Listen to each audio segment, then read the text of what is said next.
Receipts वाला part complete कर लिया है। अब हमने यानी कि बजट रिसीट्स कंप्लीट कर लिया। हमारे कंपोनेंट्स ऑफ बजट जो थे वो दो टाइप्स के थे, बजट रिसीट्स और बजट एक्सपेंडिचर। तो रिसीट्स वाला पार्ट हमने कंप्लीट कर लिया है। अब हम स्टार्ट कर रहे हैं बजट एक्सपेंडिचर। एक्सपेंडिचर वर्ड पहले फोकस करो एक्सपेंडिचर पे। एक्सपेंडिचर का मतलब क्या है? खर्चा। यानी कि अब हमने उन सब चीजों के बारे में सोचना है जहां से हमारे पास से पैसा जा रहा है। हम अगर गवर्नमेंट है तो हमारे पास से पैसा जा रहा है, हमें उन सब चीजों पे फोकस करना है। रिसीट से पैसा आना, एक्सपेंडिचर में पैसा जाना, ठीक है। अब चाहे वो नॉर्मल कोर्स ऑफ एक्टिविटीज के लिए हो, चाहे एक लंबे समय के लिए हो जिससे हमारा कोई एसेट क्रिएट होता हो या कोई लाइबिलिटी खत्म होती हो। अब वो हम अभी डिटेल में पढ़ते हैं, ठीक है। हाँ बिल्कुल पढ़ते हैं।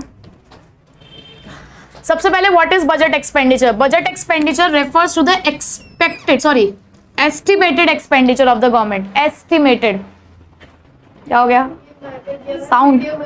हाँ, ये है estimated expenditure of government expected to be incurred, यानी कि वो हमारा अनुमान कि जो हम मानकर चल रहे हैं अपने बजट में, हम लिखते हैं कि इतने खर्चे शायद हमें करने पड़े अंडर द वेरियस हेड्स, यानी कि अलग अलग तरीके से हो सकता है हमें ये खर्चे करने पड़े during a given fiscal year. एक साल के अंदर अंदर अपने एक अकाउंटिंग पीरियड के अंदर जो भी खर्चे हमें करने पड़ेंगे अलग अलग हेड्स के अंडर, जो हमने एस्टिमेट किया हुआ है, उन्हें बोलते हैं बजटेड एक्सपेंडिचर या बजट एक्सपेंडिचर, ठीक है। क्लियर?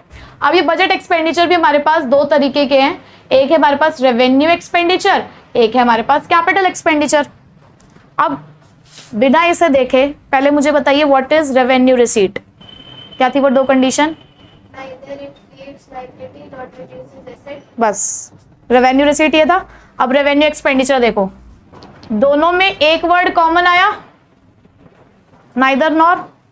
वहां था नाइदर क्रिएट लाइबिलिटी, यहां अपोजिट हो चुका है, नाइदर क्रिएट एसेट।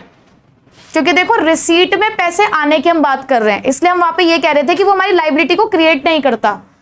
एक्सपेंडिचर में पैसे के जाने की बात करोगे तो हम यहाँ पे पैसा खर्च कर तो रहे हैं, लेकिन पैसा खर्च करने की वजह से हमारा कोई एसेट क्रिएट नहीं हो रहा।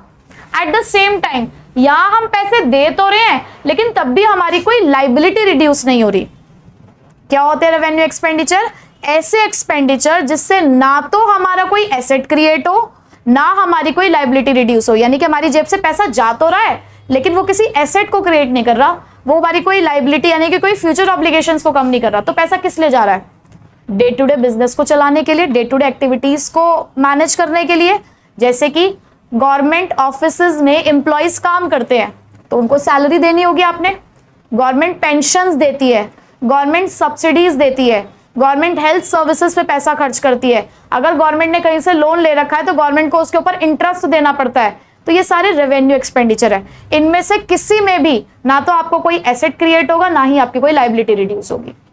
क्लियर? अब इसी का जस्ट अपोजिट कैपिटल एक्सपेंडिचर। वहां क्या था कैपिटल रिसीट में? ईदर क्रिएट लाइबिलिटी और रिड्यूस एनी एसेट। अब यहां देखो, ईदर क्रिएट एसेट्स और रिड्यूस लाइबिलिटी, क्योंकि यहां से पैसा जा रहा है। तो यहां से जब पैसा जा रहा है तो पैसे जाते टाइम या तो आपको कोई एसेट बढ़ गया या आपकी कोई लाइबिलिटी घट गई। जैसे कि लोन को वापस कर देना, आपने कहीं से लोन ले रखा था, आपने वो लोन वापस कर दिया तो आपकी लाइबिलिटी रिड्यूस हो गई। आपने कोई बिल्डिंग खरीद ली तो एसेट क्रिएट हो गया, तो वो कैपिटल रिसीट्स है। डिफरेंस पता चल गया?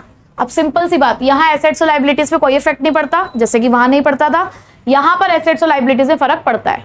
बस इस बात का ध्यान रखना, क्रिएट और रिड्यूस उल्टा मत लिख देना, ठीक है। अब देखो दोनों के बीच में डिफरेंस क्या है, थोड़ा सा और डिटेल में देखो रेवेन्यू और कैपिटल को। रेवेन्यू एक्सपेंडिचर रेगुलर और रेकरिंग इन नेचर है।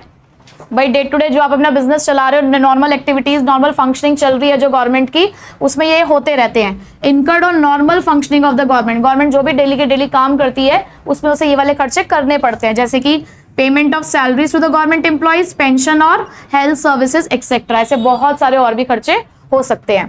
कैपिटल एक्सपेंडिचर नॉन रेकरिंग है, इररेगुलर है, कभी कभी होता है।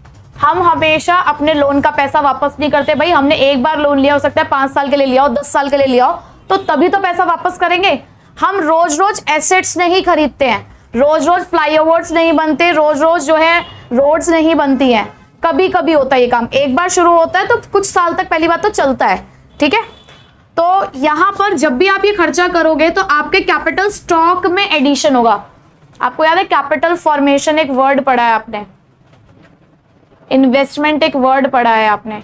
तो जब भी आप कैपिटल एक्सपेंडिचर कर रहे हो तो कहीं ना कहीं कैपिटल स्टॉक बढ़ता है और आपकी प्रोडक्टिविटी भी इंक्रीज होती है, ठीक है। जैसे कि मेट्रो का बनना, फ्लाईओवर्स का बनना, पेमेंट कर देना लोन्स की वापस, लोन्स और एडवांसेस जो भी मतलब आपने ले रखे होंगे आप उनको वापस कर रहे हो, परचेज ऑफ प्रॉपर्टी, आप किसी को लोन दे भी रहे हो, आप किसी को लोन दे भी तो सकते हो, वो भी तो एसेट का क्रिएट होना ही है।